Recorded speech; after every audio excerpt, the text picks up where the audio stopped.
موضوع الدرس في أحكام الصيد بالكلاب المعلمة والجوارح سورة المائدة تفسير ابن كثير. الحمد لله رب العالمين والصلاة والسلام على أشرف الأنبياء وسيد المرسلين سيدنا محمد وعلى آله وأصحابه أجمعين. اللهم صل على سيدنا محمد وعلى آل سيدنا محمد كما صليت على إبراهيم وعلى آل إبراهيم في العالمين إنك حميد مجيد.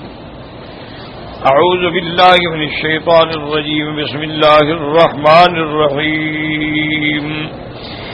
يسألونك ماذا أحل لهم قل أحل لكم الطيبات وما علمتم من الجوارح مكلبين تعلمونهن مما علمكم الله فكلوا مما أمسكنا عليكم واذكروا اسم الله عليه واتقوا الله إن الله سريع الحساب. قال المؤلف والمفسر رحمه الله تعالى أدام النفع بعلومه وعلومكم في الدارين آمين إلى أن قال وقوله تعالى فكلوا مما أمسكنا عليكم واذكروا اسم الله عليه أي عند إرساله له كما قال النبي صلى الله عليه وسلم لعدي بن حاتم إذا أرسلت كلبك المعلم ذكرت اسم الله فكل ما أمسك عليك. اب مفسر رحمۃ اللہ علیہ اس آیت کی تفسیر بیان فرماتی ہیں فَقُلُوا مِمَّا أَمْسَكْنَا عَلَيْكُمْ وَاذْكُرُوا اسْمَ اللَّهِ عَلَيْهِ، یعنی جب تم اپنے شکاری کتے کو یا پرندے کو شکار پہ چھوڑو تو اللہ کا نام لے کر چھوڑو، کیونکہ یہ شرط ہے ذبیحے میں کہ ہر وہ چیز جو ذبح کی جائے اس پر اللہ کا نام لینا ضروری ہے. فَقُلُوا مِمَّا ذُكِرَ اسْمُ اللَّهِ عَلَيْهِ، اور دوسری جگہ فرمایا وَلَا تَأْكُلُوا مِمَّا لَمْ يَذْكُرْ اسْمُ اللَّهِ عَلَيْهِ، جس جانور پر اللہ کا نام لیا جائے وہ حلال، نہ لیا جائے تو وہ حرام. اب چونکہ تم خود نہیں جا رہے ہو تو اپنا شکاری کتا بھیج رہے ہو یا پرندہ، اس کو بھی بسم اللہ اللہ کو پڑھ کے بھیجو. جیسے کہ حضور پاک صلی اللہ علیہ وسلم نے حضرت علی ابن حاتم سے فرمایا اذا ارسلت کلبک المعلم وذکر اسم اللہ، جب تم نے اپنا سدھایا ہوا کتا شکار پہ چھوڑا تو یاد رکھو کہ اس کو اللہ کا نام لیا. اب اس نے جو پکڑا ہے تم اس کو کھا سکتے ہو، یعنی چاہے وہ جانور مر بھی جائے. ایک مسئلہ ہوتا ہے کہ اس نے پکڑا ہے اور وہ زندہ ہے، اس میں تو کوئی شبہ ہی نہیں نا، وہ تو آپ حلال کر لیں گے. ایک اس نے پکڑا اور وہ شکار مر گیا، لیکن چونکہ تم نے اللہ کا نام لے کے چھوڑا تھا تو لہذا وہ بھی حلال ہے. وفي حديث ابي سلمة المخرج في الصحيحين ايضا اذا ارسلت كلبك فاذكر اسم اللہ. اسی طرح حضرت حدیث ابی ثعلبہ جو صحیحین میں ہے، جس کو بخاری اور مسلم رحمۃ اللہ علیہ نے اپنی کتاب میں ذکر فرمایا ہے، حضور پاک نے فرمایا اذا ارسلت کلبک، جب تم اپنے کتے کو چھوڑو تو اللہ کا نام لے کر چھوڑو. واذا رمیت بالسهم فاذكر اسم اللہ علیہ، اور جب تم نیزہ مارو یا تیر مارو تب بھی اللہ کا نام پڑھ کے مارو. ولہذا اشترط من الائمة کل امام احمد رحمہ اللہ تعالی المشہور ان والتسمیۃ عند ارسال الكلب والرمی بالسم لهذا آیہ وهذا الحدیث وهذا القول والمشہور للجمهور. اب مفسر رحمۃ اللہ علیہ فرماتے ہیں اسی لیے امام احمد ابن حنبل رحمۃ اللہ علیہ نے یہ شرط رکھی ہے کہ جب بھی تم کتا چھوڑو یا پرندہ چھوڑو لازم اللہ کا نام لو. والرمی بالسهم، چاہے تم نیزہ مارو یا تیر مارو تب بھی اللہ کا نام لے کر.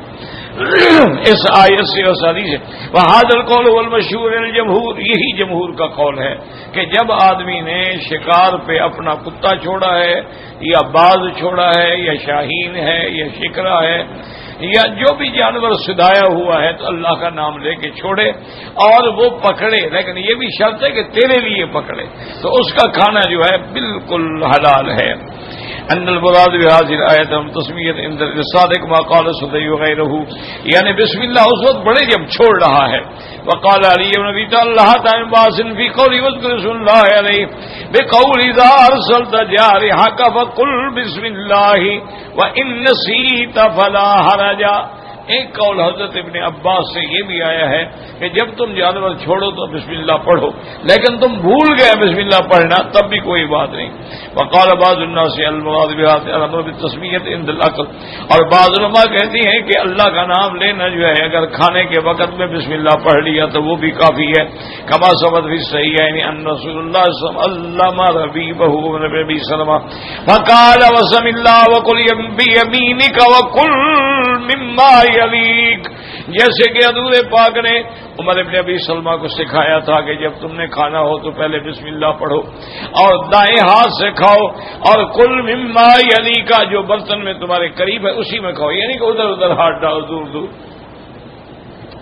وفي صحيح البخاري عن عائشة رضي الله تعالى عنها أنهم قالوا يا رسول الله إن قوما يأتوننا حديث أحدهم بكفر بالرحمن لا ندري أذكر رسول الله عليه حملا وقاسم الله أنتم وكلوا۔ اب یہ فرماتی ہیں اس صحیح بخاری میں یہ حدیث بھی موجود ہے کہ بی بی عائشہ فرماتی ہیں کہ انہوں نے سوال کیا کہ یا رسول اللہ ان قوما یاتوننا حدیث احدهم بکفر بالرحمن، بعض لوگ ایسے ہیں جو ابھی نیا نیا اسلام لائے ہیں، وہ ہمارے پاس گوشت لاتے ہیں، اب ہمیں تو پتہ نہیں ہے کہ انہوں نے بسم اللہ پڑھ کے ذبح کیا تھا یا بسم اللہ پڑھ کے ذبح نہیں کیا، اب تم زیادہ شبہوں میں نہ پڑھو، اللہ کا نام لو اور تم اس کو کھا لو۔ حدیث آخر وقال الامام محمد بن يزيد قال حدثنا هشام بن عبد الله بن عبيد بن عمير عن عائشة رضي الله عنها وسلم كان يأكل الطعام في 6 نفر من أصحابه فجاء أعرابي فأكله بلقمتين۔ بی بی عائشہ رضی اللہ تعالیٰ عنہ سے روایت ہے کہ حضور صلی اللہ علیہ وسلم 6 آدمی صحابہ میں سے تھے، آپ کھانا کھا رہے تھے کہ ایک اعرابی آیا دیہاتی آدمی، فاکلہ اس نے 2 لقمے اکٹھے لی، فقال نبی صلی اللہ علیہ وسلم قال رسول اللہ کفاکم، اگر اللہ کا نام لیتا تو برکت ہو جاتی۔ فَإِذَا أَكَلَ أَحَدُكُمْ طَعَامًا فَلْيَذْكُرِ اللَّهَ فَإِنَّ يَذْكُرُ اللَّهَ فِي أَوَّلِهِ فَلْيَقُلْ بِسْمِ اللَّهِ أَوَّلِهِ وَآخِرِهِ۔ اگر ایک آدمی نے کھانا کھاتے وقت بسم اللہ نہیں پڑھی تو کھانے کے بعد بھی کہہ سکتا ہے بسم اللہ اولہ وآخرہ، یعنی اس میں پڑھ لے تو وہ بھی حق جو ہے وہ ادا ہو جاتا ہے۔ لیکن یاد رکھیں کہ عام کھانے پر بسم اللہ پڑھنا ایک الگ حکم ہے، اس لیے اگر کوئی بھول بھی گیا تو کوئی حرج نہیں، مسلمان تو ہے۔ لیکن شکار کے لیے جو جمہور کا قول ہے وہ یہی ہے کہ لازم اللہ کا نام لے کے چھوڑے، اس میں یہ ضروری حالات۔ باقی وہ جو حضور نے اجازت دے دی کہ وہ اگر گوشت لائے تم کھا سکتے ہو، اس لیے کہ مسلمان تو ہے نا، تو مسلمان سے یہ توقع نہیں ہو سکتی کہ وہ حرام لے کے آئے گا یا ہمیں حرام کھلائے گا، تو اس لیے حضور نے فرمایا کہ چلو اگر شبہ ہے تو بسم اللہ پڑھو اور کھا لو تاکہ تمہارا شبہ۔ ایک ہوتا ہے کہ ہمیں یقین ہے، جیسے باہر کے ملکوں سے مرغیاں آتی ہیں، گوشت آتے ہیں، اس پر تو یقین ہے کہ وہ لوگ ذبح نہیں کرتے، یہ تو شبہ والی بات ہی نہیں ہے، یہ تو یقینی بات ہے کہ وہ لوگ ذبح نہیں کرتے اور نہ اللہ کا نام لیتے ہیں۔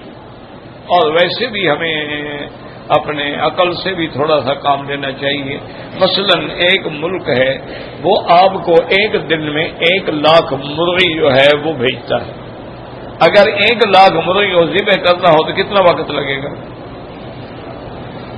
تو کر ہی نہیں سکتا، تو وہ تو بجلی کے کرنٹ سے مار دیتے ہیں جب، تو اس کے حرام ہونے میں تو شبہ ہی نہیں۔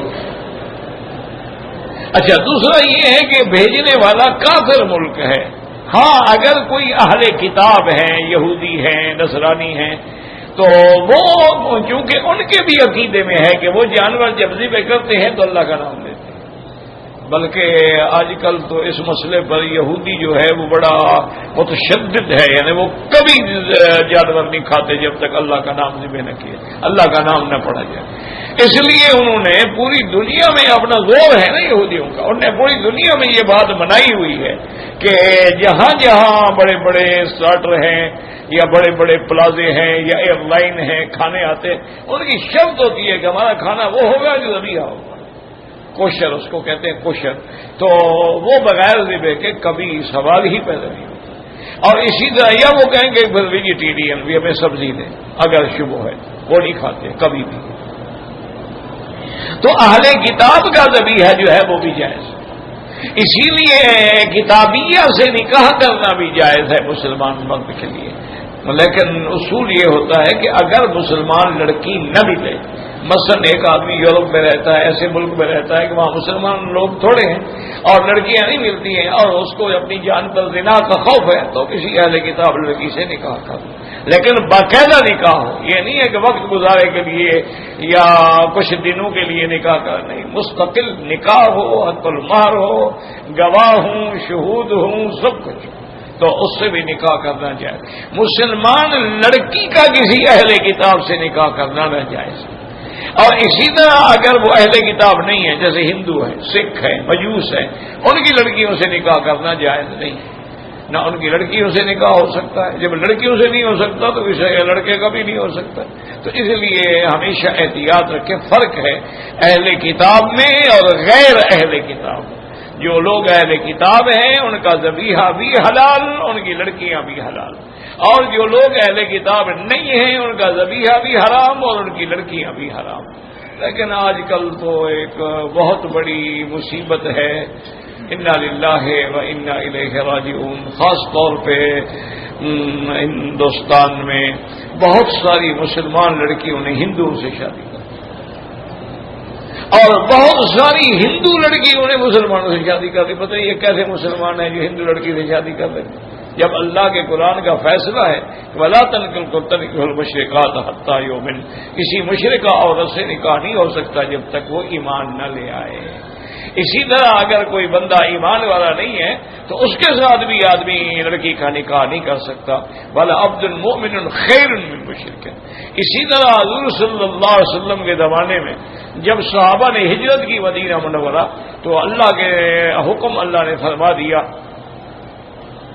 کہ اگر تمہاری طرف عورتیں آئیں ہجرت کر کے فَامْتَحِنُوهُنَّ اللَّهُ أَعْلَمُ بِإِيمَانِهِنَّ، اللہ تو جانتے ہیں لیکن تم بھی ان کا امتحان کرو کہ وہ واقعی ہجرت کر کے آئی ہے، اسلام کے لیے آئی ہے، ایمان کے لیے آئی ہے، کسی کے عشق میں تو نہیں بھاگ کے آ گئے، یا سب کا خمن سے تنگ تھی وہ بہانہ کر کے ہجرت کر کے بھاگ کے آ گئے۔ تو جب تسلی ہو جائے فَإِنْ عَلِمْتُمُوهُنَّ مُؤْمِنَاتٍ، جب یقین ہو جائے کہ یہ ایمان والی ہے، فَلَا تَرْجِعُوهُنَّ إِلَى الْكُفَّارِ لَا هُنَّ حِلٌّ لَّهُمْ وَلَا هُمْ يَحِلُّونَ لَهُنَّ، اب ان کو کافروں کو واپس نہ کرو، یہ کافر پہ حلال نہیں اور وہ ان پہ حلال نہیں۔ تو کسی کافر سے نکاح نہیں ہو سکتا، کسی مشرک سے نکاح نہیں ہو سکتا، اسی طرح مجوسی ہیں ان سے بھی نکاح نہیں ہو سکتا ہے، سکھ ہیں، ہندو ہیں، بدھ مت ہیں، یدھ مت ہیں، بعض دہریے ہیں بالکل لا دین ہیں، ان کے نزدیک میں دین ہی نہیں ہے، ان سے بھی نکاح نہیں ہو سکتا۔ اہل کتاب شرط ہے، اور اللہ نے قرآن میں اہل کتاب کن کو کہا ہے، یا یہود کو یا نصارہ کو، یا اہل الکتاب تعالوا الی کلمۃ سواء بیننا وبینکم الا نعبد الا اللہ ولا نشرک به شیئا، یا اہل الکتاب لا تغلوا فی دینکم، یا اہل الکتاب، یا اہل الکتاب، تو اس سے مراد یہودی اور نصرانی، اور وہ جو ہیں وہ بغیر اللہ کے نام لیے ذبح نہیں کرتے ہیں، یاد رکھیں وہ ہمیشہ اللہ کا نام لیتے ہیں۔ تو اس لیے جب تک یہ یقین نہ ہو اور کافر ملک ہے اور وہاں کوئی اہل کتاب بھی نہیں ہے اور یقین، اب بلکہ اب تو ہمیں یقین ہے کہ وہ ذبح نہیں کرتے، تو پھر تو اس کے حرام ہونے میں کوئی شبہ ہی نہیں ہے۔ اور اس کے بعد حضور پاک صلی اللہ علیہ وسلم نے فرمایا فَإِذَا أَكَلَ أَحَدُكُمْ طَعَامًا فَلْيَذْكُرْ اسْمَ اللَّهِ فَإِنْ نَسِيَ أَن يَذْكُرَ اسْمَ اللَّهِ فِي أَوَّلِهِ فَلْيَقُلْ بِسْمِ اللَّهِ أَوَّلِهِ وَآخِرِهِ، هكذا رواه ابن ماجه عن أبي بكر بن شيبة يزيد بن هارون به، وهذا منقطع بين عبد الله بن عبيد بن عمير وعائشة، فإنه لم يسمع من هذا الحديث بدليل ما رواه الإمام أحمد رحمه الله. حدثنا عبد الوهاب قال حدثنا الشامي عن ابن ابي عبد الله الدستوائي عن بديل عبد الله بن عبيد بن عمير ان امراه منهم يقال لها ام كلثوم حدثته ان عائشه رضي الله تعالى عنها ان رسول الله كان ياكل طعاما في 6 نفر من اصحابه فجاء اعرابي جائع حضور کھانا کھا رہے تھے تو ایک آرابی آیا، بھوکھا تھا بیچارہ، جلدی جلدی سے 2 لقمے منہ میں ڈالے. وقال اللہ کفاکم، اگر اللہ کا نام لیتا تو کافی ہو جاتا. فإذا قال أحدكم فليذكر اسم الله فإن نسي اسم الله في أوله فليذكر الله أوله وآخره. رواه أحمد أيضا وأبو داود والترمذي والنسائي من غير وجه عن هشام الدستوائي به. وقال الترمذي حسن صحيح. حديث آخر وقال أحمد حدثنا علي بن عبد الله قال حدثنا يحيى بن سعيد قال حدثنا جابر بن صبيح قال حدثني المثنى ابن عبد الرحمن الخزاعي وصحبته إلى واسط وقال يسمى في أول طعامه وفي آخر لقمه بسم الله أوله وآخره. فرماتی ہے کہ میں نے دیکھا کہ وہ جب طعام شروع کرتے پھر بھی بسم اللہ پڑھتے، لیکن جب ختم کرتے پھر بھی کہتے بسم الله أوله وآخره. وقتلوا إنك تسمي في أول ما تأكل أرأيت قولك في آخر ما تأكل بسم الله أوله وآخره. وقال أخبرك أن جدي أمية بن مخشى وكان من صحاب النبي صلى الله عليه وسلم كان يأكل النبي ينظر فلم يسمي حتى كان أرقام لقمة فقال بسم الله أوله وآخره. انہوں نے کہا میں نے پوچھا کہ تم نے جب پہلے بسم اللہ پڑھ لیا ہے تو پھر بعد میں پڑھنے کی کیا ضرورت ہے؟ انہوں نے کہا میں نے دیکھا تھا کہ حضور صلی اللہ علیہ وسلم کے سامنے ایک آدمی نے کھانا کھایا تو جب ختم کیا تو آپ نے یہی پڑھا بسم اللہ اولہ وآخرہ، لیکن اسے تو پہلے نہیں پڑھا نا. وقال نبی صلی اللہ علیہ وسلم الشیطان یاکل حتی سما فلم یبق شیء فی بطنہ حتی فاءہ. حضور نے فرمایا کہ جب آدمی بسم اللہ پڑھتا ہے تو شیطان دخل نہیں دے سکتا، اگر بسم اللہ نہ پڑھے تو شیطان بھی ساتھ ساتھ کھا رہا تھا، اس لیے اس کھانے میں برکت نہیں ہوتی اور اس کھانے سے صحیح نتائج جو ہیں وہ برآمد نہیں ہوتے ہیں. اچھا اگر تم نے کھانا کھا لیا اور آخر میں کہہ دیا بسم اللہ اول ہی وآخری تو شیطان کو کہہ کرنی پڑتی ہے، جو کھا چکا ہوتا ہے وہ بھی نکال دیتا ہے. وہاں کا روا ابو داؤد والنسائی میں صبح الواسری ابی بشر البصری وثقه ابن معین والنسائی وقال لا تقوم به حجۃ. حدیث آخر قال الامام، یعنی 2 باتوں کا ہمیشہ یاد رکھیں. ایک تو عقیدہ ٹھیک رکھیں، اس میں کوئی لچک نہ ہو، دل میں یقین نہ ہو کہ جو ملا اور جس کی تقریر سنی ادھر ہی قائل ہو گئے. بہت تبوت شاہ حسین جو بھی ملا اس کے ساتھ مل گئے تو باب سلمہ اللہ اللہ باب رحمن رام رام. یہ مذہب نہیں ہوتا، یہ منافق لوگ ہوتے ہیں اور منافق جو ہے وہ کافر سے بھی زیادہ ضعیف ہے. ایک تو عقیدہ ٹھیک رکھیں کہ اللہ کی ذات وحدہ لا شریک ہے اور اس کے پر ہمارا اس کی ذات پر بھی، اس کے اسماء پر بھی، اس کی صفات پر بھی ہمارا ایمان ہے. نہ اس کی ذات میں کوئی شریک ہے نہ صفات میں کوئی شریک. یہ اپنے عقیدے کو صحیح. اب علم غیب ہے یہ اللہ کی صفت، اس میں کوئی شریک نہیں، نہ نبی نہ ولی نہ فرشتہ نہ کوئی، کیونکہ علم غیب خاص ہے خدا ہے. کہ اللہ نے نص کر دیا ہے کہ عنده مفاتح الغیب لا يعلمها الا هو. تو اس لیے ایک تو اپنا عقیدہ صحیح رکھے. تمام انبیاء اور رسول برحق، سب کے سردار اور سب کے امام اور خاتم الانبیاء حضرت محمد مصطفیٰ. اور یہ بھی ایمان ہو کہ تمام انبیاء بشر ہیں، انسان ہیں، اولاد آدم ہیں، وہ نور کا ٹکڑا نہیں ہے. جو یہ عقیدہ رکھتا ہے وہ بھی کافر ہو جاتا ہے. اس لیے ہمیشہ یاد رکھیں کہ جتنے اللہ نے نبی بھیجے سب اولاد آدم. اس لیے حضور نے فرما دیا وضاحت کر کے کلکم بنو آدم و آدم من تراب، تم سب آدم کی اولاد ہو، آدم مٹی سے. انا سید ولد آدم، میں آدم کی اولاد کا سردار ہوں، یعنی آپ ہیں اولاد آدم. اور اس لیے یہ عقیدہ رکھیں کہ تمام انبیاء برحق ہیں، تمام انبیاء بشر ہیں اور تمام انبیاء انسان ہیں، ولد آدم ہیں اور سب کے امام اور افضل اعلی اجمل اکمل حضرت محمد مصطفیٰ ہیں صلی اللہ علیہ وسلم. اسی طرح ملائکہ برحق ہیں، اللہ کی تمام کتب سماویہ برحق ہیں اور اسی طرح قیامت برحق ہے، میزان برحق ہے، پل صراط برحق ہے. یہ اپنے عقیدے کو بالکل ایسا جما کے رکھیں گے جیسے پہاڑ ہو.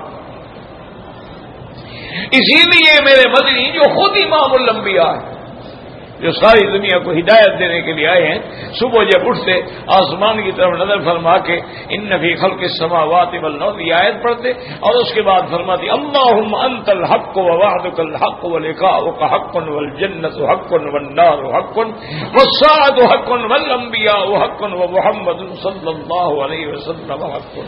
یہ اپنا عقیدہ صحیح ہے۔ اسی طرح کے بھی ہم نے ہر حال میں مرنا ہے، کل من علیہا فان، اور اسی طرح ایمان رکھیں کہ ہر حال میں ہم نے اٹھنا ہے اور حساب کتاب جزا سزا سب ہوگی۔ یہ اپنا عقیدہ صحیح ہے۔ ایک دوسری بات یہ ہے کہ جو فرائض اللہ ہیں ان کو کبھی نہ چھوڑیں، یعنی اگر چاہتے ہیں آپ کے اصلاح ہو جائے تو اس کا حل یہی، فرائض اللہ کیا مانا، مثلا نماز فرض ہے کبھی غفلت نہ کریں، رمضان کا مہینہ روزے فرض ہے کبھی غفلت نہ کریں، اللہ نے پیسہ دیا ہے تو سال میں ایک دفعہ زکوٰۃ فرض ہے 2.5% دینی ہے، اس میں کبھی کوتاہی نہ کریں، اللہ نے زمین دی ہے تو عشر دینے میں کبھی کوتاہی نہ کریں۔ اور اسی طریقے سے اللہ تبارک و تعالی نے احکام جہاد دیے ہیں، تو جب امیر المومنین حکم دے گے کہ اب جہاد فرض ہے پھر جہاد ہی کرنا ہوگا۔ یہ اپنے عقیدے جو ہے نا جی، اس میں کوئی لچک نہ ہو۔ دو باتیں ہوں۔ تیسری بات یہ ہے کہ حرام کھانے سے بچو، حرام دیکھنے سے بچو، حرام سننے سے بچو۔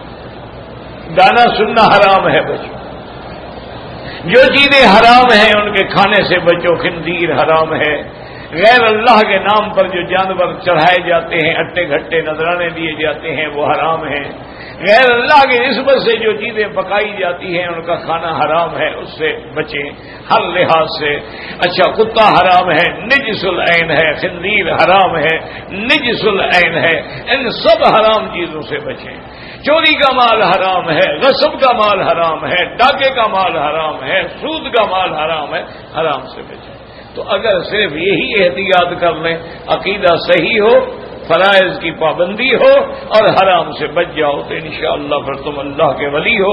ولی کا معنی ہی یہی ہوتا ہے، الا ان اولیاء اللہ لا خوف علیہم ولا هم یحزنون۔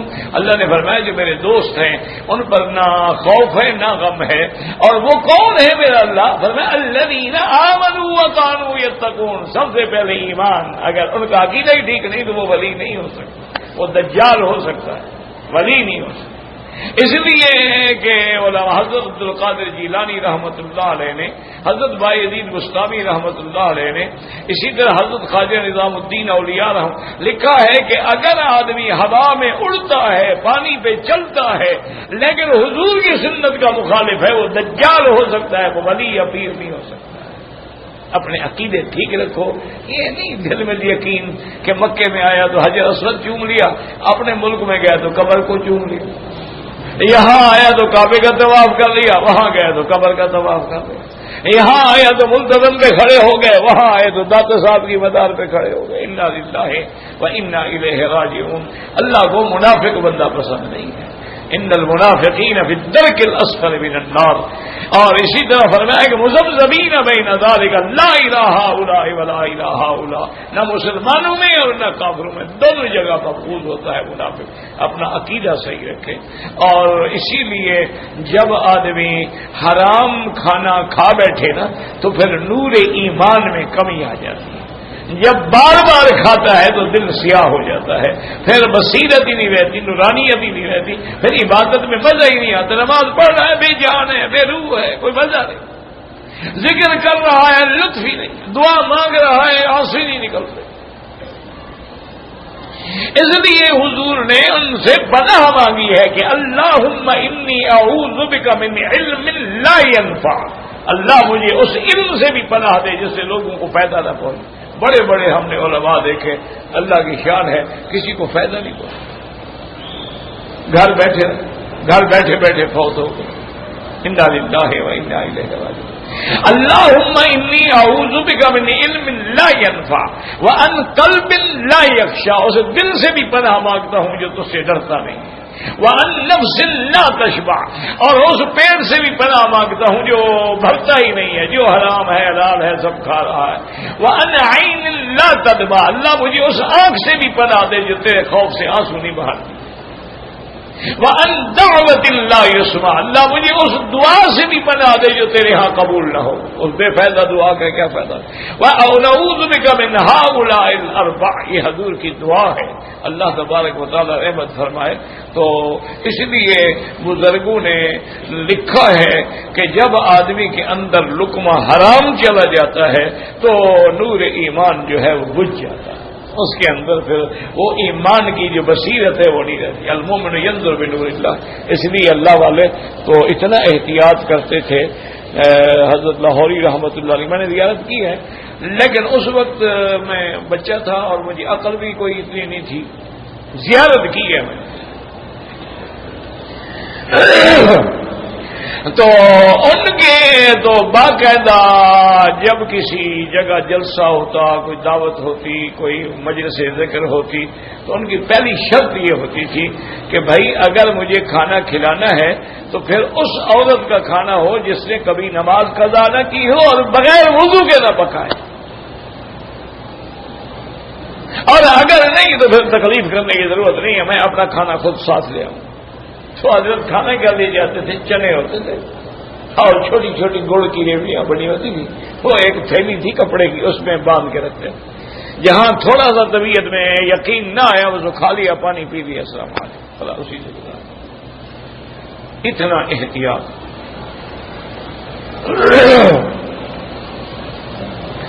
اللہ تبارک و تعالی، اور جب یہ احتیاط ہو نا جی، میں کہتا ہوں تم ایسا کرو کہ آج کل بہرحال اللہ والے تو ہر جگہ ہوں گے، لیکن ہماری آنکھیں شاید نہیں دیکھ سکتی، ورنہ بڑی قحط رجال ہے، اب صحیح آدمی نہیں ملتے، صحیح لوگ نہیں ملتے، قلیل ہو، قحط رجال ہو۔ صرف ایک ایسا مہربانی کرو، خدا کے گھر میں بیٹھے ہو، 40 دن کے لیے ایک فیصلہ کر لو کہ میں نے حرام نہیں کھانا، میں نے جھوٹ نہیں بولنا، میں نے غیر محرم عورت پہ نظر نہیں ڈالنا۔ صرف 40 دن محنت کر کے دیکھ لو، پھر اس کے بعد دیکھو کہ تمہاری نماز میں کیا لذت ہے، تمہاری عبادت میں کیا لذت ہے، تمہیں قرآن پڑھنے میں کیا لذت ملتی ہے، تمہیں تہجد پڑھنے میں کیا لذت ملتی ہے۔ 40 دن کے لیے ایک کورس سمجھ لو، ایک محنت سمجھ لو۔ اور جب آدمی کسی غیر محرم پہ نظر نہ ڈالے نا، اللہ اس کی آنکھوں میں پھر ایک ایسا نور پیدا کرتے ہیں کہ بادشاہ بھی ان کی آنکھوں سے ڈرتے ہیں، ان سے کوئی نظر نہیں ملا سکتا۔ پھر ان کو اللہ نے ایسی عظمت دی ہوتی ہے، ایسا خوف دے لوگوں کے دلوں میں، ایسا روب ڈال دی، کیوں؟ وہ اللہ کے نبی کے وارث ہیں۔ حضور فرماتے ہیں کہ صرف تو روب بصیرت شہر، میں ابھی 1 مہینہ دور ہوتا ہوں، اللہ میرے دشمنوں کے دل میں میرا روب ڈال دیتے ہیں۔ تو جو اللہ والے ہوتے ہیں پھر ان کا بھی تو اسی طرح ہوگا، جو علماء ورثۃ الانبیاء ہیں ان کا بھی تو اسی طرح ہوگا۔ لیکن اب بڑے بڑے بادشاہ جو تھے وہ علماء کے دروازوں پہ بیٹھے تھے اور علماء پرواہ بھی نہیں کرتے۔ اور دوسرا یہ بھی یاد رکھو کہ اگر پیر ہے کوئی، دنیا داروں کی طرف زیادہ نظر ہے اور غریبوں پہ نظر نہیں، تو سمجھ لو وہ پیر نہیں ہے، وہ ولی اللہ نہیں ہے، وہ کاروباری آدمی ہے، وہ کاروبار کر رہا ہے، وہ بزنس کر رہا ہے، کوئی کپڑے بیچتے ہیں، یہ دین بیچتے ہیں۔ اسی لیے بی بی رابعہ بصریہ رحمت اللہ علیہا ایک دفعہ اپنی شاگردوں کے ساتھ جا رہی تھی، تو راستے میں دیکھا کہ ایک آدمی رسی باندھی ہوئی ہے اونچی اور رسی پہ چل رہا ہے، تو لوگ پیسے پھینک رہے ہیں۔ تو اب بی بی صاحبہ نے اپنے شاگردوں سے کہا کہ ھذا خیر من اصحابنا، ہم لوگوں سے تو یہ بہتر ہے۔ تو ان بی بی کو سمجھ نہ آیا، جب گھر پہنچ گئے تو انہوں نے کہا بی بی جان یہ کیا بات کہہ دی آپ نے، ایک سرکس کا مداری ہم سے بہتر۔ انہوں نے کہا انہ یکسب الدنیا بالدنیا، کہ وہ دنیا کما رہا ہے دنیا کے فن سے، ہم لوگ تو دنیا کماتے ہیں دین کو بیچ کر۔ لوگ ہمیں مولوی سمجھ کے پیسہ دیتا ہے، عالم سمجھ کے پیسہ دیتا ہے، خطیب سمجھ کے پیسہ دیتا ہے، پیر سمجھ کے پیسہ، تو ہم تو دین بیچ رہے ہیں نا۔ اس لیے ہمیشہ احتیاط کیا کریں۔ حضرت اللہ شاہ بخاری رحمۃ اللہ علیہ فرماتے تھے کہ بھائی ہم دنیا والے ہیں اور یہ دین والے ہیں. ان کے پاس کوئی بیٹھے ہوتے نا بڑے لوگ سرمایہ دار یہ وہ، تو ساتھیوں سے کہتے بابا دیکھو بات سنو، یہ دین والے ہیں ہم دنیا والے ہیں. وہ کہتے ہیں حضرت کا بات ہے کھانے کو میں ملتا نہیں ہم دنیا والے. فرمایا ہم دنیا داروں کو تلاش کرتے ہیں اور یہ دین والوں کو تلاش کر رہے ہیں، تو یہ دین والے ہوئے نا، ہم تو دنیا دار ہوئے. حضرت مفتی زین العابدین رحمۃ اللہ علیہ تبلیغی جماعت کے بڑے بزرگ تھے. انہوں نے خود واقعہ سنایا کہ ایک دفعہ میں ملتان میں تھا، مجھے پتہ لگا کہ شاہ صاحب رحمۃ اللہ علیہ کے گھر میں کئی دنوں سے فاقہ ہے، گھر میں کچھ بھی نہیں. فرماتے میں پریشان ہوا اور میرے پاس بھی کچھ نہیں تھا میں حضرت کی خدمت میں جا کے ہدیہ پیش کر دوں. فرماتے میں بیٹھا تھا کہ فیصل آباد کے ایک مل آڈر تھے، بہت بڑے کاروباری آدمی تھے اور اللہ والوں سے محبت بھی کرتے تھے. وہ قدرتی آ گیا مجھے ملنے کے. میں نے ایک دل میں سوچا کہ بڑا اچھا موقع ہے، اس کو شاہ جی کے پاس لے جاتا ہوں. اور عطا اللہ شاہ بخاری تو پھر بخاری تھا نا، اس کے تو چہرے پہ نظر پڑتے ہوئے بندے جو ٹھیک ہو جاتے تھے، تو اس کو لازماً حضرت سے کشش ہوگی، عقیدت ہوگی، کچھ نہ کچھ ہدیہ پیش کرے گا حضرت کی خدمت میں. کہتے ہیں میں لے گیا تو کچھ طلباء آئے ہوئے تھے، حضرت ان کے ساتھ باتیں کر رہے تھے. سلام کیا اور میں نے عرض بھی کیا، میں نے کہا حضرت یہ ہمارے فیصل آباد کے مل والے. اچھا بھائی خیریت ہے، مزاج اچھے ہیں، بس. اس کے بعد پھر طلباء کے ساتھ وہ کہتے ہیں آدھا گھنٹہ گزر گیا. میں نے کہا عجیب بات ہے بخاری صاحب، ہم مہمان ہیں، ہماری طرف دیکھتے ہی نہیں ہیں. تو اب میں کیا کروں؟ اور یہ تو بجائے عقیدت مند ہونے کے بدزن ہو جائے گا کہ دیکھو لڑکوں کے ساتھ ہنسی مذاق ہو رہی ہے، ہماری طرف تو بات ہی نہیں کرتے.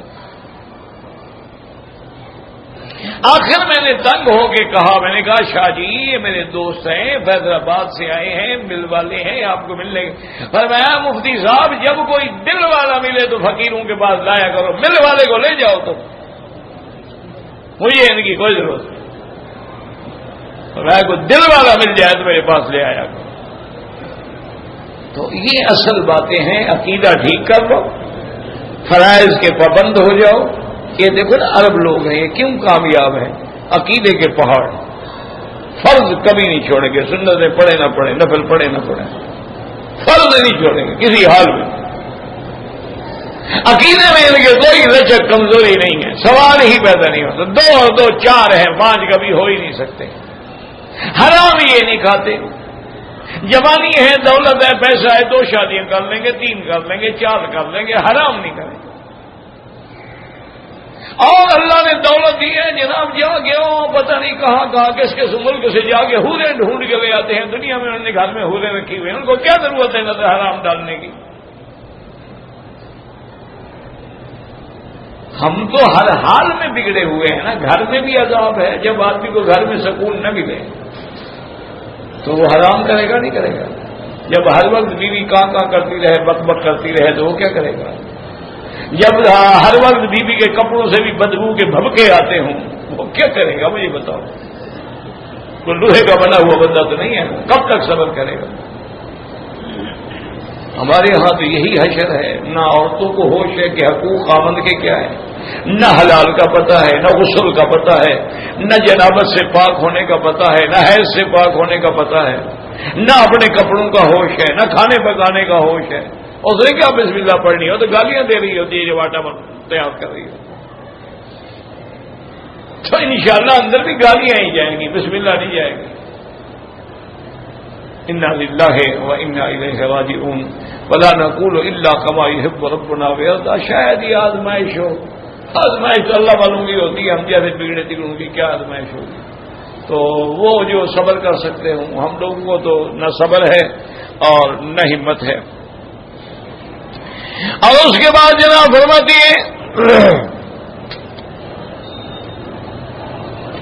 مفسر رحمۃ اللہ علیہ حدیث آخر قال الامام احمد حدثنا ابو معاویہ قال حدثنا اعمش عن خیثمۃ عن ابی حذیفہ قال ابو عبد الرحمن عبد الله بن الامام احمد بن سلمة بن الهيثم بن صہیب بن اصحاب ابن مسعود رضی اللہ تعالی عنہم عن حذیفہ رضی اللہ تعالی عنہ قال كنا اذا حضرنا مان نبی صلی اللہ تعالی وسلم لم نضع ایدینا حتی یبدأ رسول اللہ صلی اللہ علیہ وسلم فضع یدہ. فرماتی ہیں کہ جب ہم کبھی حضور کی خدمت میں حاضر ہوتے اور کھانے میں شریک ہوتے ہم کبھی ہاتھ نہیں بڑھاتے تھے جب تک حضور کھانے کی ابتدا نہ کریں، کیونکہ ادب کا تقاضا ہی نہیں. وَإِنَّا حَضَرْنَا مَعَهُ طَعَامًا وَجَاءَتْ جَارِيَةٌ كَأَنَّمَا تَدْفَعُ فَذَهَبَتْ تَضَعُ بِالطَّعَامِ فَأَخَذَ رَسُولٌ بِيَدِهَا. فرماتی ہیں کہ ایک دفعہ ہم طعام میں تھے، ایک جاریہ آئی باندھی، گویا کہ بیچاری بھوک سے تنگ تھی یا کیا تھا، اس نے فوراً جلدی سے کھانے کو اٹھانے کے لیے ہاتھ ڈالا. حضور نے اس کا ہاتھ پکڑ لیا. وجارا بھی ان کا نوایت فوزا بھیا تو یہ تو شیطان رسول اللہ علیہ، شیطان کے لیے وہ طعام حلال ہو جاتا ہے جس میں اللہ کا نام نہ لیا جائے، اللہ کا نام لے کے کھاؤ تاکہ شیطان اس کے اندر شریک نہ ہو. وَإِنَّهُ جَاءَ بِهَذِهِ الْجَارِيَةِ لِيَسْتَحِلَّ بِهَا فَأَخَذْتُ بِيَدِهَا. وہ اس باندی کے ساتھ بھی آگے شریک ہونا چاہتا تھا، اس عربی کے، اس لیے میں نے ان کے ہاتھ کو پکڑ لیا اور روک لیا. وَالَّذِي نَفْسِي بِيَدِهِ يَدْعُو فِي يَدِهِ مَا يَدِهِ یعنی الشیطان. تو شیطان کا ہاتھ بھی پکڑا گیا جب حضور نے پکڑا، کیونکہ اس نے اپنا ہاتھ میں ڈالا ہوا تھا. تو اس لیے ہمیشہ یاد رکھیں کہ جب آپ کھانا کھائیں بسم اللہ الرحمن الرحیم، اگر نہیں پڑھو گے تو آپ کے ہاتھ کے اندر شیطان کا ہاتھ ہوگا. اور اسی لیے حکم ہے کہ جب آدمی اپنی بیوی سے ملنا چاہے تو اس وقت بھی اس کو پڑھنا چاہیے اعوذ باللہ من الشیطان الرجیم اللہم جنب الشیطان عنا وجنبناها عنہ. یہ پڑھ لے تو شیطان دخل نہیں دیتا. اگر یہ نہیں پڑھو گے تو شیطان اس کے اس عمل میں بھی شریک ہو جاتا ہے. یہی وجہ ہے نا لوگوں کو حرام میں مزہ آتا ہے، اپنی بیوی میں مزہ نہیں آتا، اور شیطان بھی ساتھ لگا ہوتا ہے، اس لیے اس کو وہاں لطف آ رہا ہوتا ہے. اور حلال میں تو شیطان ہوتا نہیں، اس لیے اس کو حلال کا مزہ کیا ہے، مزہ تو ان کو حرام میں آتا ہے. انا للہ و انا الیہ راجعون. اور اس کے بعد فرماتے ہیں وقال رواه مسلم وابو داؤد والنسائی بن دینامج بھی حدیث آخر رواه مسلم اهل السنن الا الترمذی من طریق ابن جریج ان نبی زبیر بن جابر بن الله رضی اللہ تعالی عنہ النبی قال اذا دخل الرجل بيته فذكر الله عند دخوله وعند طعامه وقال الشيطان لا مبيت لكم ولا عشاء. جب آدمی گھر میں داخل ہو اللہ کا نام لے السلام علیکم ورحمۃ اللہ، اپنے گھر والوں کو بھی سلام کیا کرو نا. لوگوں کو سلام کرتے ہیں، بیوی کو کبھی نہیں کریں، اپنے بچوں کو کبھی سلام نہیں کریں، ان کی توہین ہوتی ہے نا کہ بیوی کو سلام کریں. انا للہ و انا الیہ راجعون. اور جب کھانا کھاؤ تو بسم اللہ پڑھو. تو شیطان اپنے شیطان کو کہتے نکلو یار یہاں سے، نہ یہاں ٹھہرنے کی جگہ ہے نہ کھانا ملے گا. انہوں نے اللہ کا نام لے لیا، بھاگو. وَإِذَا دَخَلَ وَلَمْ يَذْكُرِ اسْمَ اللَّهِ عِندَ دُخُولِهِ، جب گھر میں جائے اور اللہ کا نام نہ لے قال الشیطان أَدْرَكْتُمُ الْمَبِيتَ، کہ چلو اب اس گھر میں رہنے کا موقع مل گیا. وَإِذَا لَمْ يَذْكُرِ اسْمَ اللَّهِ عِندَ الطَّعَامِ قال أَدْرَكْتُمُ الْمَبِيتَ وَالْعَشَاءَ. اور جب کھانے پہ نام نہ لے تو کہتے چلو بھی آج کھانا بھی ہمیں مل گیا. لفظ ابی داؤد قال امام احمد بن مطبق اور حدیث علی مسلم ان وحشی بن حرب نبی جدی رجلا قال للنبي صلى الله عليه وسلم انا ناكل ولا نشبع قال فلعلكم تاكلون متفرقين اجتمعوا ولا طعامكم واذكر اسم الله يبارك لكم فيه ورواه ابو داؤد ماجہ من طریق مسلم. ایک آدمی حضور کی خدمت میں آیا، کہنے لگا کہ یا رسول اللہ ہم کھاتے ہیں لیکن پیٹ نہیں بھرتا. اور ہمیں معلوم ہوتا ہے کہ تم سب لوگ علیحدہ علیحدہ کھاتے ہو، ایسا نہ کیا کرو، بیوی ہے بچے ہیں سب کٹھے بٹھاؤ کٹھے کھاؤ اور کھانے سے پہلے بسم اللہ پڑھا کرو تو اللہ تبارک و تعالیٰ تمہارے اس کھانے میں برکت عطا فرمائیں گے. واللہ تعالی اعلم.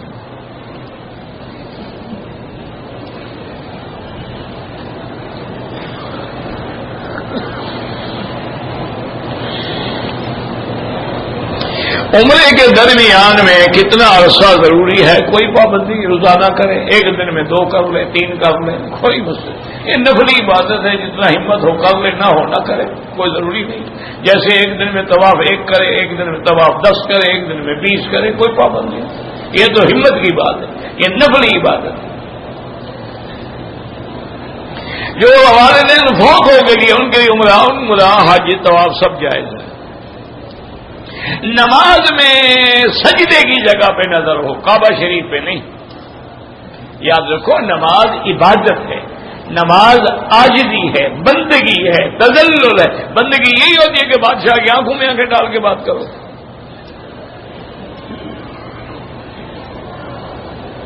میری بیٹی حافظ قرآن ہے، اس کی نظر کمزور ہے، اللہ شفا عطا فرمائے.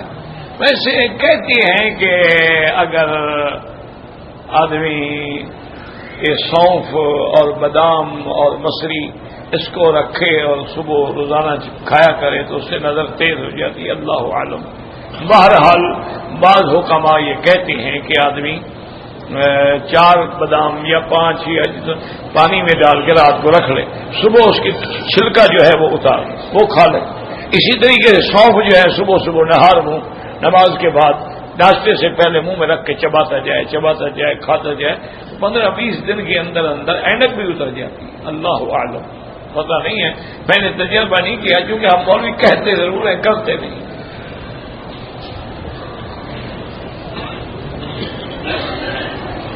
میری بیٹی کی اولاد نہیں، اللہ اولاد کا فرمائے، جن کی بھی نہیں ہے اللہ سب کو دے. لیکن میرا بھائی پہلے بیٹی اور داماد دونوں کا جا کے میڈیکل ٹیسٹ کراؤ کہ نقص کس میں ہے، بیوی میں ہے یا خاوند میں ہے. نقص و خاوند میں علاج بیوی کا کراتے رہو، کیا کیسی اولاد ہوگی. اگر ان کے اندر جراثیم ہی نہیں ہے، جو رسومہ ہی نہیں رکھا گیا، دعا بھی فائدہ دیتی ہے لیکن سبب بھی ہو کہ ساتھ دعا بھی کرو اور دعا بھی کرو.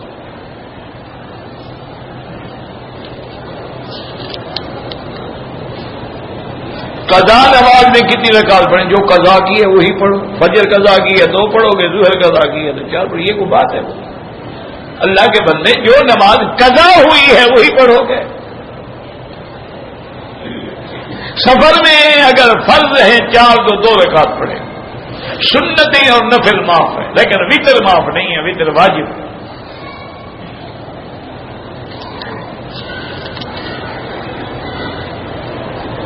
طواف شروع کرنے سے پہلے جب ہم اشارہ کرتے ہیں ہاتھوں کو چومنے کی کوئی ضرورت نہیں، لگ جائے تو چومنا سنت. وتر 3 رکعتیں ہیں، پڑھنے کا طریقہ وہی ہے. 2 رکعت پڑھ کے بیٹھ جائیں پھر کھڑے ہو گئے، 3 رکعت پڑھیں. احناف کے نزدیک، حنابلہ کے نزدیک 2 رکعتیں پڑھ کے سلام پھیرتے پھر کھڑے ہو. پڑھتے وہ بھی 3 ہیں، اللہ کے بندے وہ بھی 3 پڑھتے لیکن 2 کے بعد سلام پھیر دیتے. ہم سلام نہیں پھیرتے، فرق اتنا ہی.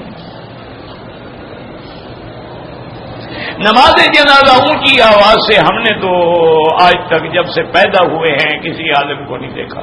آج کل کوئی نئے مولوی صاحبان کو روایات مل گئی ہوں گی، اللہ عالم. ورنہ ان کے جو ماں باپ مر گئے ہیں نا، انہوں نے بھی کبھی اونچی آواز سے جنازہ نہیں پڑھا ہو. یہ ان کو اب سمجھ آئی ہے 1400 سال کے بعد. نہ صحابہ کو سمجھ آئی، نہ تابعین کو، نہ محدثین کو، نہ فقہا کو. ان کو سمجھ آ گئی ہے ماشاءاللہ.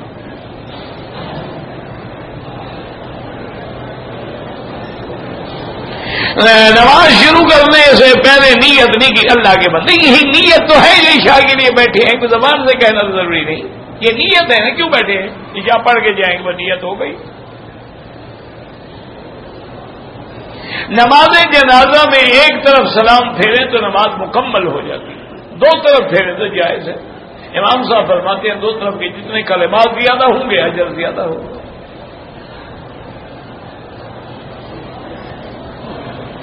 اذان میں جب مؤذن کہتے ہیں اشہد ان محمد الرسول اللہ تو ہمیں درود بھی پڑھنا چاہیے اور وہ بھی کہنا چاہیے اشہد ان محمد الرسول اللہ صلی اللہ علیہ وسلم، یا اللہ صلی علی محمد. اگر کسی کے گھر میں جادو کا اثر ہے تو سورت بقرہ کی تلاوت کرو، سارے گھر والے بیٹھ کے پڑھو. پانی پہ دم کرو، وہی پانی پلاؤ، وہی پانی گھر میں ڈالو، سب انشاءاللہ ٹھیک ہو جائے گا. کوئی تعویذ ڈالتا ہے، تعویذ ڈالتا ہے تو کیا ہوگا؟ تم سورۃ البقرہ پڑھو، شیطان خود بخود بھاگ جائیں گے.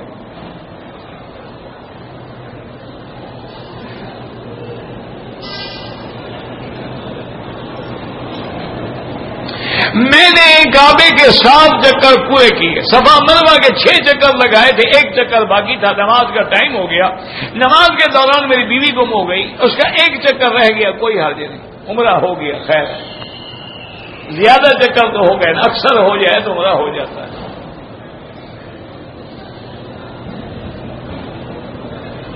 اگر کوئی عورت جو ہے وقفے کے لیے یعنی اولاد میں 1 سال 2 سال وقفہ کرنے کے لیے انجیکشن لگوائے یا گولیاں کھائے جائز ہے، اگر مجبوری ہے، کیا مانا اولاد زیادہ ہو گئی، عورت کمزور ہو گئی، بیمار ہو گئی، وقفہ کر سکتی ہے۔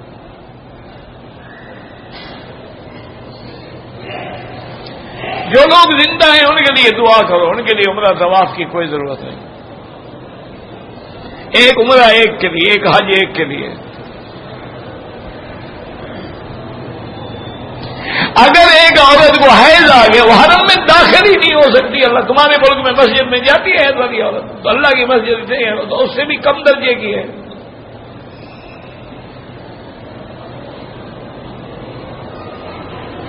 عورت نقاب کے ساتھ عمرہ نہیں کر سکتی، آگے کپڑا لٹکا دے کہ پردہ بھی رہے اور چہرے کو بھی نہ لگے۔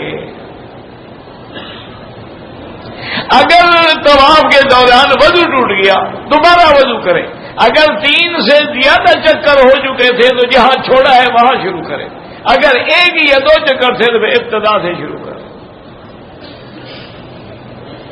عورت غیر محرم کے ساتھ مسجد عائشہ چلی گئی عمرے کے لیے، کوئی گل نہیں، لیکن جانا نہیں چاہیے، لیکن یہ اتنا بڑا سفر نہیں ہے، جا سکتی ہے اگر اور عورتیں جا رہی ہیں۔ جہاد تو جہاد ہے، یا بندہ غازی ہوگا یا شہید ہوگا، اور اللہ نے شہداء کا کتنا بڑا درجہ رکھا ہے کہ من یطع اللہ اولئک مع الذین انعم اللہ علیہم من النبیین والصدیقین والشہداء، اس سے بڑا درجہ کیا ہے؟ طواف کے وقت ہاتھوں کو نہیں چومنا چاہیے، سب لوگ منع کریں، تم خود کتاب پڑھ کے عمل کرو، ہر کام لوگ کریں، ڈنڈا لے کے کھڑے ہوں۔ نابالغ بچہ بچی مردے رشتے دار کے لیے عمرہ طواف کرے، کر سکتے ہیں، کوئی بات، نفلی عبادت ہے۔ مجھے کسی نے کہا تو عمرے زیادہ کرتے ہیں، رقم غریبوں کو دے دیا کرو، اللہ نے لکھا ہے تو عمرے بھی کرو گے، غریبوں کو بھی دیا کرو۔ یہ جو آتے ہیں تو یہ بھی ایک قسم کا صدقہ ہو جاتا ہے نا، گاڑی میں بیٹھیں گے، بس میں بیٹھیں گے، ہوٹل پہ کھانا کھائیں گے تو خرچ کر رہے ہیں۔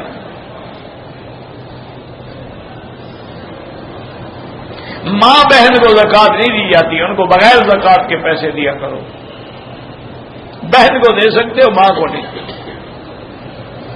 اگر ہوٹل سے غسل کیا ہے پھر مسجد عائشہ نے جا کے نیت کر کے عمرہ کیا، ٹھیک ہے، ضروری تو نہیں نا کہ وہاں غسل کرو، جہاں مرضی ہے غسل کرو، وہاں پانی نہ ہو پھر کیا کرو گے؟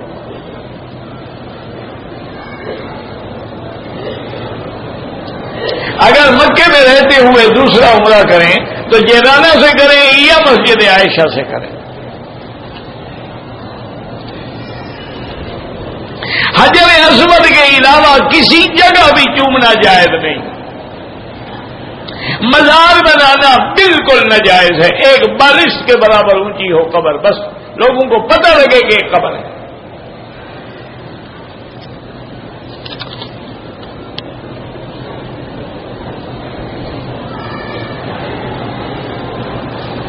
باپ کے 5 بیٹے ہیں، ایک کو اچھا سمجھتا ہے باقی کو اچھا نہیں سمجھتا تو قیامت میں پکڑا جائے گا انشاءاللہ۔ سب کو اچھا سمجھو، کیوں نہیں سمجھتے؟ وہ تو ہماری اولاد نہیں ہے۔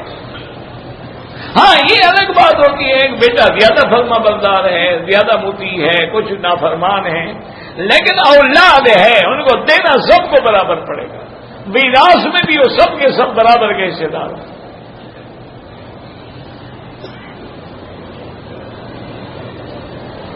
مدینہ منورہ کا جو عمرہ ہے وہ تو میقات کا عمرہ ہے، اللہ کے بندے، مسجد عائشہ تو ہل ہے، حرم کے باہر ہے، بس مدینہ منورہ تو میقات ہے، جیسے پاکستان سے عمرہ کرو، طائف سے کرو، یہ وہ تو برابر ہے۔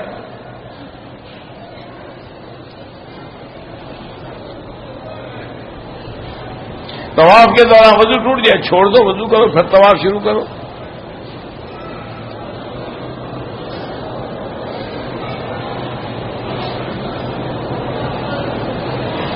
میں والدہ کے ساتھ صفا کرنے کے بعد والدہ بھی بال کٹوانے بھول گیا اور میں بھی بھول گیا، اگر بال نہیں کٹائے تو دم پڑ گئی، بال بھی کٹواؤ اور دم بھی دو۔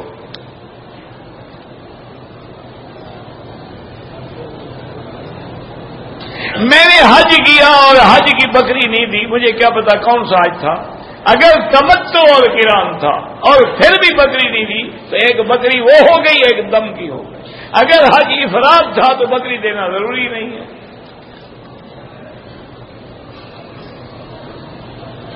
میری والدہ کمزور ہے، ان کے لیے عمرہ کر سکتے ہو۔ اگر جنابت کی حالت میں کسی نے ہاتھ ملایا، ملا سکتے ہو، سلام کیا اور جواب دے سکتے ہو، کوئی بات نہیں۔ قبروں کے بعد جا کے ختم پڑھنا، قرآن پڑھنا کوئی ثابت نہیں۔ اپنے گھر میں پڑھو اور ان کو ثواب بخشو۔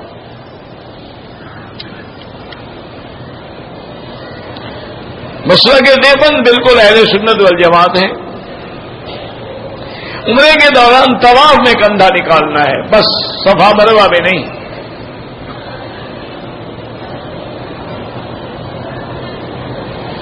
میری ایک ٹانگ کٹی ہوئی ہے، مصنوعی ٹانگ ہے اور قدرتی ٹانگ کی رنگت مختلف ہے، تو جو ٹھیک ہے اس میں جراب نہ پہنے، جو کٹی ہوئی ہے اس میں تو مجبوری ہے آپ کی۔ شکرا کوئی ایسے جیسے باز ہوتا ہے ایسے ایک جانور، اس کا نام شکرا ہوتا ہے۔ اگر عمرے کے دوران میں وضو کرتے ہوئے داڑھی کا خلال کیا، بال گر گیا، کوئی بات نہیں۔ صفا مروہ میں دعائیں قبول ہوتی ہیں، لیکن بعد میں 2 رکعت پڑھنا نہیں ہے۔ طواف کے دوران میں نظر نیچے رکھیں، یہ نہیں کہ کعبے کو دیکھ دیکھ کے چلتے رہیں۔ اگر طواف شروع ہوتا ہے اس سے آگے نکل گئے، پھر یاد آیا کہ تکبیر نہیں کہی، کوئی ضرورت نہیں کہی تو کوئی بات نہیں، شروع تو وہاں سے کیا ہے نا۔ سر مڈانے سے پہلے احرام کھول دیا، 4 گھنٹے کے بعد سر مڈایا، دم پڑ گئی۔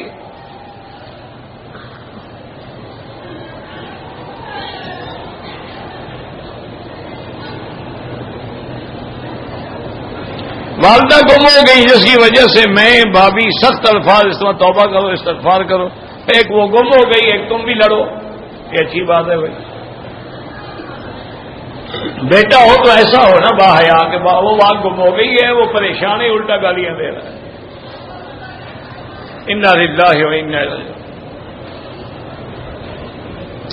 بیت اللہ آتے ہوئے راستے میں نماز کھڑی ہوگی، آؤ جتنا ملے پڑھو، باقی جو رہ گئی ہے کھڑے ہو کے پوری کرو۔ یہ تھوڑا ہے کہ وہیں 1 میل دور کھڑے ہو جاؤ۔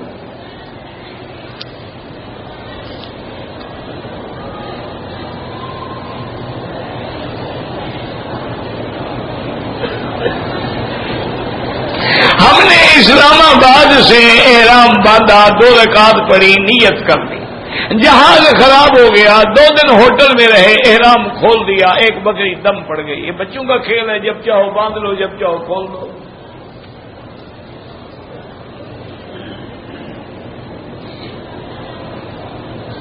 اذا صلیت علی المیت فاخلصوا له الدعاء، یہی تو ہے اللہم اغفر لحینا ومیت، یہی دعا تو ہے جو ہم خالص ہو کے کر رہے ہیں اللہ سے۔ یہ معنی تھوڑا ہے کہ بعد میں کرو، یہ کہاں لکھا ہوا ہے؟ آنکھیں بند کر کے طواف کریں، کیوں؟ اللہ نے ہمیں آنکھیں نہیں اندھا بن کے کیوں کریں؟ آنکھیں کھولو، نظر نیچے رکھو۔ عورتیں زیادہ ہوتی ہیں، جب تم نظر قدم پہ رکھو گے انشاءاللہ عورتوں میں نہیں پڑے گی۔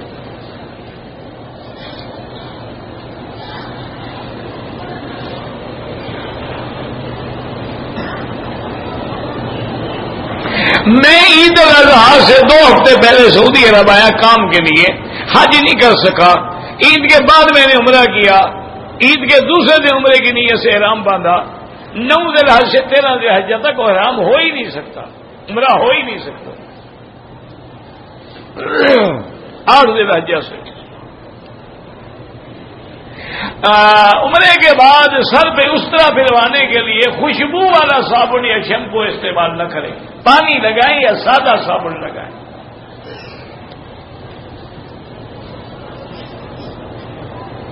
برازیل سے آتی ہے یا کہیں سے آتی ہے، جو کافر ملک سے آئے چیز مرغی ہے، بکری ہے، دمبا ہے، اس کا اعتبار کوئی نہیں۔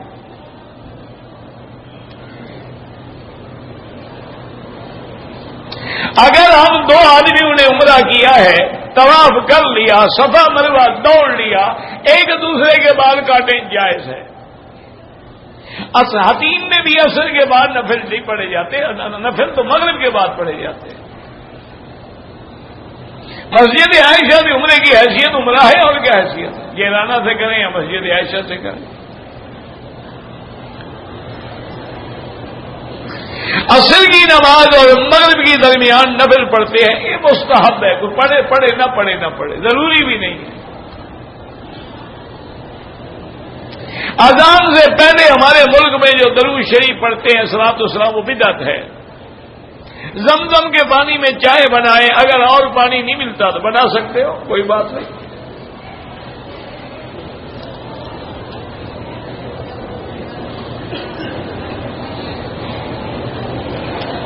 اگر آپ نیچے بھی، ہاں بھائی نیچے حرم بن رہا ہے، جگہ نہیں ہے، علماء درس دے رہے ہیں، یا تو یہ نا کہ نیچے کوئی جگہ ہو تو مجھے بتائیں۔ نمازی کے آگے نہیں گزرنا چاہیے۔ میرا بیٹا ہے، اس کا آپریشن، اللہ شفا عطا فرمائے، عصر کے بعد طواف کیا، مغرب کی اذان کے بعد 2 رکعت پڑھ لی، ٹھیک ہے۔ اگر مالک نے زمین ٹھیکے پہ دے دی ہے تو ٹھیک ہے، ٹھیکے آپ پیسے دیں گے، جس کے پاس کھیتی ہوگی وہ شروع دے گا۔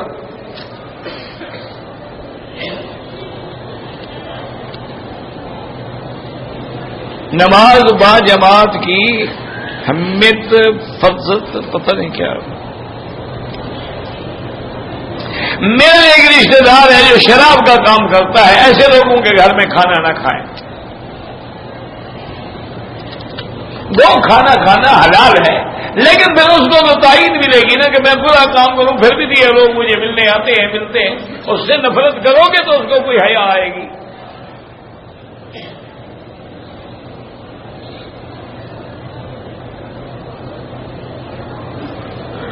لڑکا اور لڑکی پسند کریں تو شادی کر دیتے ہیں، تو یہاں بھی کر دیتے ہیں، لیکن شرط یہ ہے اجازت لینی ہوگی، کیونکہ آخر ایک ملک کے پاس دوسرا قانون ہے، دوسرے کے پاس دوسرا قانون ہے، وہ کیسے شادی کر دیں؟ آپ کل کو چلے جائیں پھر وہ کیا کریں؟ کہاں ڈھونڈیں اس کو؟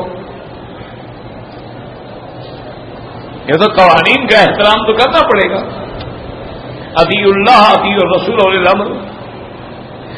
اگر شوہر اور بیوی ایک جا نماز سے کھڑے ہو کے نماز پڑھے تو کیا تکلیف ہے؟ کوئی جھگڑا ہے تمہارا آپس میں؟ لیکن وہ پیچھے کھڑی ہو، آگے نہ کھڑی ہو جائے۔ جا نماز ایک بستر پہ سو سکتے ہو، جا نماز پہ کھڑے نہیں ہو سکتے۔ عجیب باتیں ہیں، ان کو مولوی فارغ مفت ملا ہوا ہے، بس لکھتے رہتے ہیں، کیا کریں؟ امیر المومنین حکم دے گا پھر جہاد ہوتا ہے، یہ نہیں کہ ہر بندہ اٹھ کے جہاد شروع کر دے۔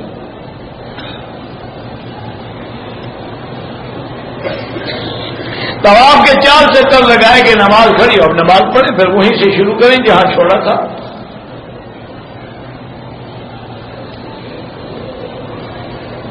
کسی نے انار کہا کہ انار کو طواف کراؤ، تو پھر وہ انار کھانے سے اولاد ہوگی، بندے سے نہیں ہوئی، انار سے ہو جائے گی۔ اچھی بات ہے بھائی، انا للہ ہے۔ دیکھو کیسے کیسے، یعنی ایسی بدعتیں میرے خیال میں کافروں کے دماغ میں بھی نہیں آئی ہوئی، نئی نئی بدعتیں۔ اب انار طواف کر رہے، انار کھاؤ تو بچہ پیدا ہو جائے گا۔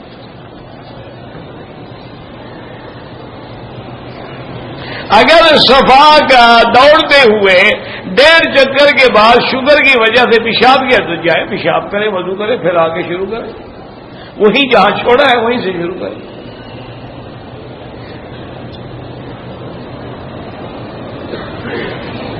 ایک آدمی ہے دل اور جگر کا مریض ہے، ہوٹل میں آیا، عمرہ نہیں کیا، احرام شمرام کھول دی، تو کیوں آیا؟ نہ آتا۔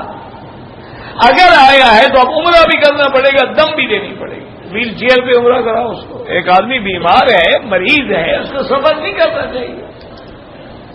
اللهم صل على سيدنا محمد وعلى ال سيدنا محمد وبارك وسلم یا حی یا قیوم یا ذا الجلال والاکرام یا ذا الجلال والاکرام یا ذا الجلال والاکرام اللهم فرج هم المهمومين، نفس كرب المكروبين، واقض الدين عن المدينين، واشفنا واشف مرضانا ومرضى المسلمين، واشفنا واشف مرضانا ومرضى المسلمين واشفنا واشف مرضانا ومرضى المسلمين اللهم اجعل لنا وللمسلمين من كل هم فرجا ومن كل ضيق مخرجا ومن كل بلاء عافيا اللهم استرنا بسترك الجميل اللهم استرنا بسترك الجميل اللهم ارحم امة محمد صلى الله عليه وسلم اللهم اغفر امة محمد صلى الله عليه وسلم اللهم استر امة محمد صلى الله عليه وسلم اللهم اجبر امة محمد صلى الله عليه وسلم اللهم احفظ سائر بلاد المسلمين وهذا المسلمين